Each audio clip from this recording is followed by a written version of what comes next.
Assalamualaikum. Kami dari Kumpulan 9 akan membentangkan tugasan video e-folio bagi kursus Sains Teknologi dan Kejuruteraan dalam Islam.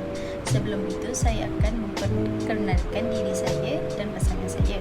Saya Siti Nur Aliana binti Ramli, nombor matrik 08 DPB 21F1031, dan Nur Zara Auni binti Zulkifli, nombor matrik 08 DPB 21F1025. Kami akan membentangkan tajuk soalan nombor 5, iaitu pertanian atau peternakan dalam pengawitan makanan.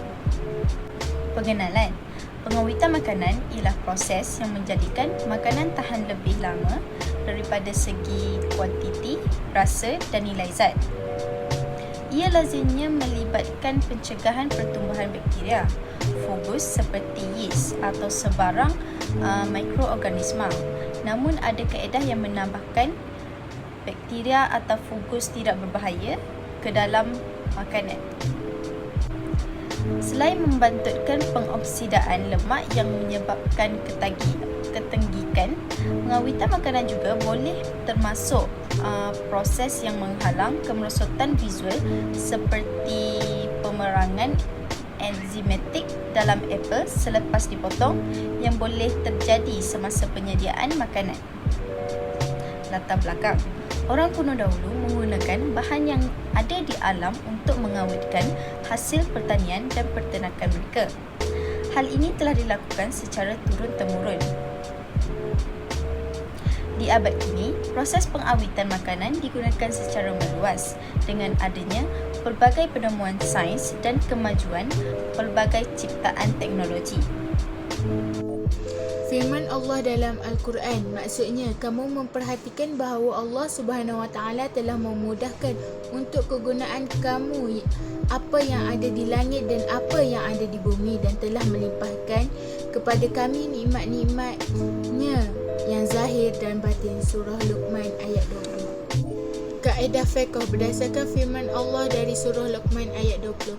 Allah telah menimpahkan nikmat kepada hamba-Nya untuk memudahkan urusan seharian kita. Tugas kita sebagai manusia, kita diberi tanggungjawab untuk menjaga dan menggunakan sebaiknya. Bahan pengawet yang kita gunakan dalam proses pengawetan makanan ialah dari bahan semula jadi. Contohnya proses pengansinan ikan. Ada nikmat yang kita tahu dan nikmat yang Allah berikan tetapi kita tidak sedar. Firman Allah dalam ayat Al-Quran, maksudnya, wahai sekalian manusia, makanlah apa yang ada dari bumi, yang halal lagi baik, dan janganlah kamu ikut jejak langkah syaitan.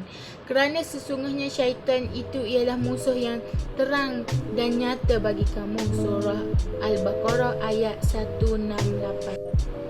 Kaedah fiqh berdasarkan firman Allah SWT dari surah Al-Baqarah ayat 168. Allah menjelaskan bahawa Dia membolehkan umat Islam makan semua makanan yang ada di bumi, iaitu yang halal, baik dan lazat, dan tidak mengundang bahaya bagi badan maupun akal, selagi mana makanan yang diawet itu bersifat bersih dari sumber dan bukan dari sumber yang haram, atau makanan yang tertulis di dalam Al-Quran sebagai najis, maka makanan yang diawet itu halal dimakan.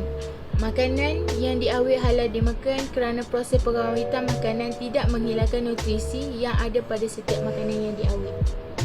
Prinsip syariah. Maksud syariah ialah menjaga akal ataupun fisqal qalb.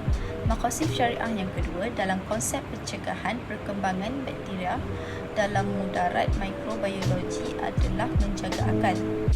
Islam menitikberatkan penjagaan akal bagi individu untuk kesempurnaan hidup. Keperluan menjaga akal merupakan elemen yang penting kerana ia boleh mempengaruhi tingkah laku individu.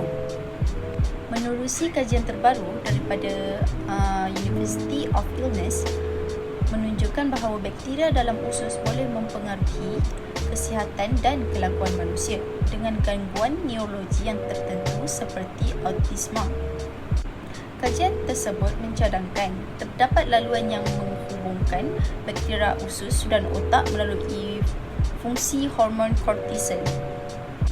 Rumusan. Dalam dokumentari kami ini, kami dapat merumuskan bahawa pengawetan makanan dapat menyelesaikan masalah jangka hayat pelbagai jenis makanan dan dapat memberikan banyak kebaikan kepada masyarakat dalam kehidupan seharian. terutamanya bagi peternakan dan pertanian. Hukum makan makanan yang sudah diawet ialah halal kerana Allah telah menjelakan dalam Al-Quran, selagi mana makanan itu bersih, suci dan bernutrisi, maka halal bagi Muslim untuk makan.